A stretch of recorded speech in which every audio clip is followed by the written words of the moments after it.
Salam olahraga, apa kabar teman-teman semua? Semoga dalam keadaan sehat. Oke, mengenai dari laga kemarin malam dari keseluruhan seperti ini ya. Mudah-mudahan untuk laga malam hari ini lebih baik. Di laga ini saya membahas pertandingan Manchester United menghadapi Crystal Palace ya.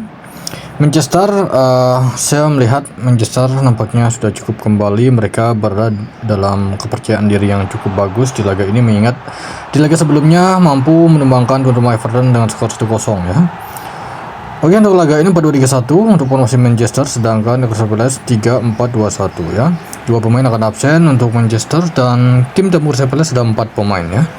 Klasemen sementara Manchester dan Aston Villa, di mana di laga sebelumnya Aston Villa itu menelan kekalahan menghadapi Wolves. Ini kesempatan Manchester untuk menyamai poin dari Aston Villa yang berada di peringkat 3 sementara dan menjauhkan jarak dari Liverpool. Oke, ini Liverpool poin yang sama, perbedaan dalam jumlah main saja ya. Jadi lebih baik memasuki laga yang kedua, masih membahas pertandingan dari Liga Premier Inggris. Di laga ini mempertemukan tuan rumah Fulham menghadapi Tottenham Hotspur ya. Terlihat di laga ini Fulham dengan formasi 4-2-3-1, sedangkan Tottenham dengan formasi 4-3-3 ya. Satu pemain akan absen untuk Fulham, sedangkan Tottenham Hotspur di laga ini yaitu sekitar ada 9 pemain mereka. Klasemen sementara di musim ini Fulham berada di peringkat 10, sedangkan Tottenham berada di peringkat 16 ya, mendekati zona merah, hanya selisih 4 poin dengan West Ham ya. Tentunya di laga ini tim yang diunggulkan memang masih tetap Fulham, mengingat performa mereka lebih baik ketimbang tim Tottenham ya. Saya mengira Tottenham tidak akan mau menelan kekalahan di laga ini walaupun mereka bermain tandang. Potensi imbang masih sangat tinggi. Tim yang sangat ngotot di laga ini bukan tuan rumah, tetapi cenderung lebih ke Tottenham mencoba menjauhi peringkat bawah ya. Oke. Jadi untuk laga ini masih masuk kemungkinan Tottenham akan bermain baik di laga ini walaupun mereka bermain tandang. Laga yang ketiga dari Liga Premier Inggris ya. Saya membahas pertandingan Brighton menghadapi Nottingham. Di laga ini 4-3-3 untuk formasi tuan rumah Brighton, Nottingham dengan formasi 4-2-3-1. Dua pemain akan absen untuk Brighton, sedangkan Nottingham di laga ini terlihat ada 4 pemain mereka ya.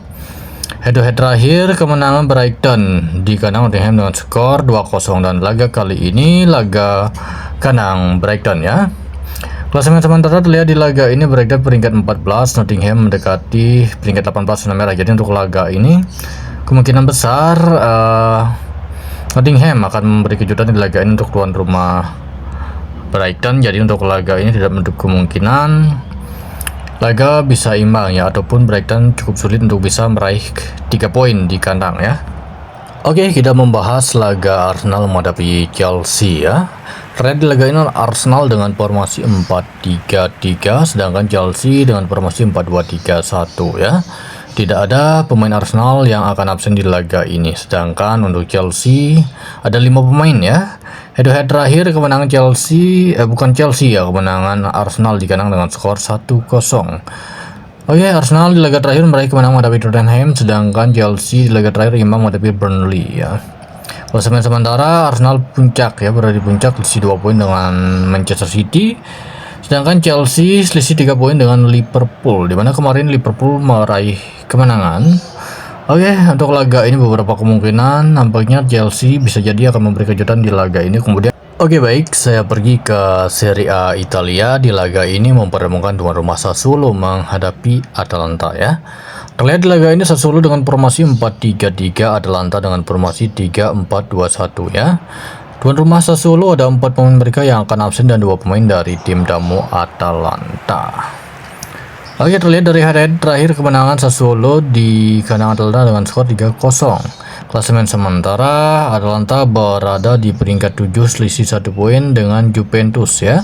Sedangkan Sassuolo masih tertahan di peringkat 9. Kedua tim ini cukup dekat ya, tapi perbedaan poin ini cukup jauh Atalanta dan Sassuolo ya. Oke, untuk laga ini setelah berbagai pertimbangan tidak menutup kemungkinan laga ini Sassuolo bisa memberi kejutan di kandang. Kemungkinan skor bisa selisih 1 gol ataupun bisa imbang ya. Di laga ini saya membahas pertandingan Torino menghadapi Lazio ya. Terlihat di laga ini tuan rumah Torino dengan formasi 3-5-2, sedangkan Lazio dengan formasi 4-3-3. Terlihat ada 3 pemain akan absen untuk Torino, sedangkan Lazio di laga ini ada 6 pemain mereka ya. Klasemen sementara di musim ini di mana tuan rumah Torino berada di peringkat 15, sedangkan Lazio berada di peringkat 10 sementara. Torino terlihat dari 4 laga terakhir mereka masih belum meraih kemenangan, sedangkan Lazio 2 laga terakhir mereka ya.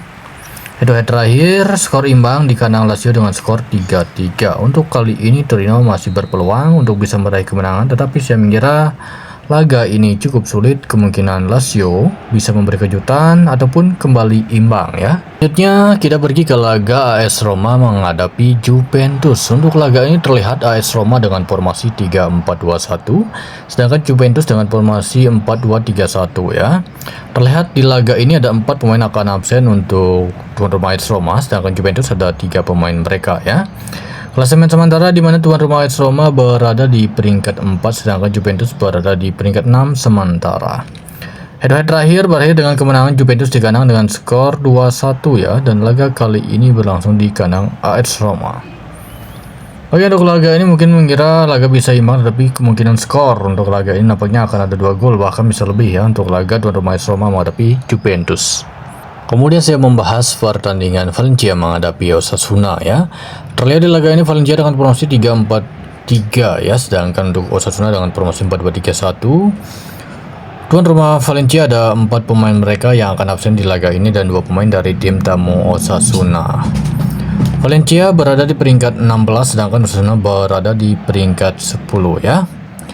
Oke, di laga terakhir kemenangan Osasuna di kandang dengan skor 1-0. Untuk laga kali ini saya mengira karena memang dari klasemen ini cukup dari poin ini cukup sangat mendekati ya, mulai dari peringkat 6 sampai peringkat bawah ya. Oke, kemungkinan skor bisa ada 2 gol bahkan lebih untuk laga ini. Selanjutnya saya membahas pertandingan Real Betis menghadapi Sevilla. Oke, untuk laga ini terlihat Real Betis dengan formasi 4-3-3. Andoni masih tetap akan menjadi starter di laga ini. Valencia dengan formasi 5-3-2 ya. Terlihat di laga ini kedua tim sama-sama memiliki 4 pemain mereka yang akan absen. Klasemen sementara tuan rumah Real Betis masih tertahan di peringkat 5, sedangkan untuk kubu tim tamu Sevilla berada di peringkat 12 sementara. Head-to-head terakhir kemenangan tim tamu Real Betis ya di kandang Sevilla dengan skor 2-0, dan laga kali ini laga kandang Real Betis. Saya mengira tidak begitu mudah untuk tuan rumah Real Betis bisa meraih kemenangan di kandang, masih sangat berpeluang besar laga bisa berakhir di skor imbang. Oke, memasuki laga terakhir dari Bundesliga Jerman, saya membahas pertandingan Hamburger menghadapi RB Leipzig ya. Oke, untuk laga ini terlihat di mana tuan rumah mereka dengan formasi 3-4-3, RB Leipzig dengan formasi 4-2-3-1. Ada 3 pemain akan absen untuk Hamburger, sedangkan RB Leipzig di laga ini ada 6 pemain mereka. Oke, di laga terakhir Hamburger imbang menghadapi Mainz, sedangkan di laga terakhir Leipzig imbang menghadapi Dortmund dengan skor 2-2. Head-to-head terakhir kemenangan RB Leipzig di kandang dengan skor 2-1, dan ini laga tandang RB Leipzig.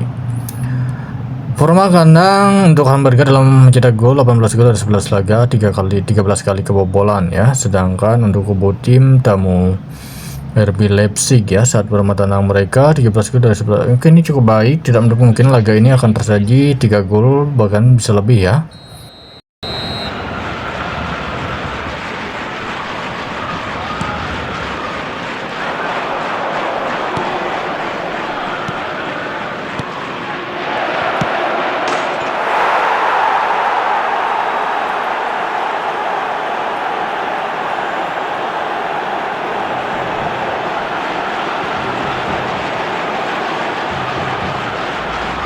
The goal scorer for Inter after 77 minutes is number 10, Lautaro Martinez.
There will be 3 minutes added time